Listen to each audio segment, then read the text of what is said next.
नमस्कार, मैं डॉक्टर अर्चना प्रियार्य, सहायक आचार्य संस्कृत विभाग, कनोहर लाल स्नातकोत्तर महिला महाविद्यालय मेरठ, उत्तर प्रदेश।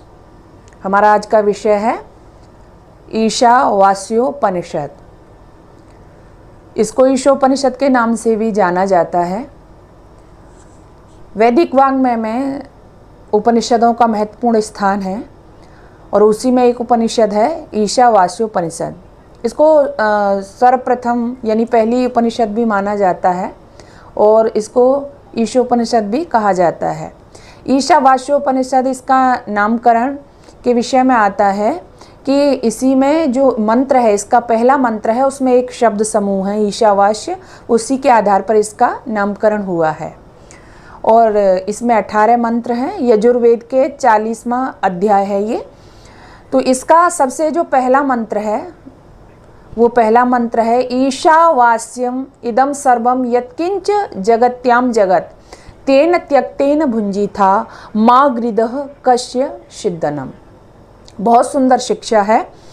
ईशावास्यम इदम सर्वम यत्किंच जगत्याम जगत, इस चराचर जगत में, जगत्याम जगत, इदम सर्वम जो कुछ भी विद्यमान है उस सब में परमपिता परमात्मा मौजूद है। इदम सर्वम ईशावास्यम, ईश्वर का वास है इस सब में। किसमें? इस चराचर जगत में। तेन त्यक्तेन भुंजीथा, इसलिए कहा तेन त्यक्तेन भुंजीथा, इसलिए इसका त्याग पूर्वक उपभोग करो। मागृदः कस्य सिद्धनम, किसी दूसरे के धन का लालच मत करो। कस्य धनम, ये धन किसका है? अर्थात किसी का नहीं है, अर्थात उस ईश्वर का है। बहुत सुंदर शिक्षा इसमें है। हमें लालच नहीं करना चाहिए दूसरे के धन पर। हम कई बार देखते हैं कि धन के लालच में ही बड़े बड़े पढ़े लिखे लोग, अपने को बड़ा कहने वाले लोग भी भटक जाते हैं, लालच करते हैं और इस धन के कारण परिवार टूटते हैं, समाज बिगड़ रहा है। तो बहुत सुंदर शिक्षा इसमें है कि ये धन किसी का नहीं है, किसी के साथ नहीं जाएगा। ये तो आपने सुना ही होगा, सिकंदर के विषय में भी आया है, सिकंदर जब चला दुनिया से दोनों हाथ खाली थे।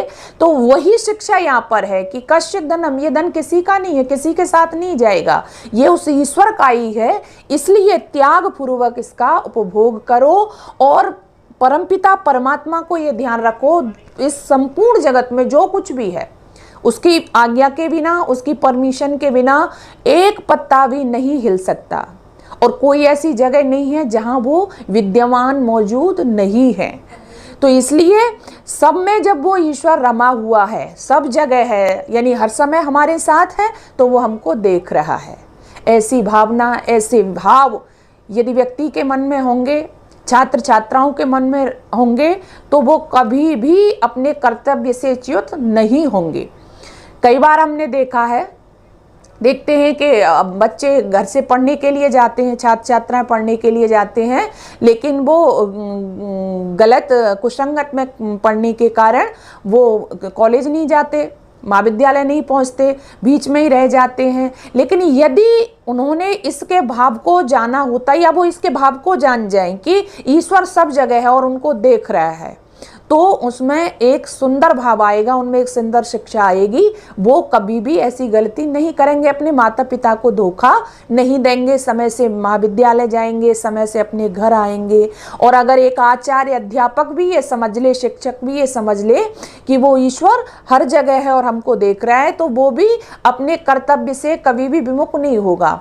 समय से विद्यालय जाएगा, समय से आएगा और पूरी कर्तव्य निष्ठता के साथ छात्र छात्राओं को पढ़ाएगा। यानी ये जो भाव हैं ये हर व्यक्ति पर लागू हो जाएगा समाज में। यदि इसको हृदयंगम कर लेगा व्यक्ति, तो एक सुंदर भाव, एक सुंदर वातावरण समाज का बनके तैयार हो जाएगा। ये ही सुंदर शिक्षा इस मंत्र में, इस उपनिषद में हमको दी गई है कि दूसरे के धन पर लालच मत करो, गिद्ध जैसी दृष्टि मत डालो, उसका त्याग पूर्वक उपभोग करो और उसमें आसक्त मत हो, तो आपको सुख और शांति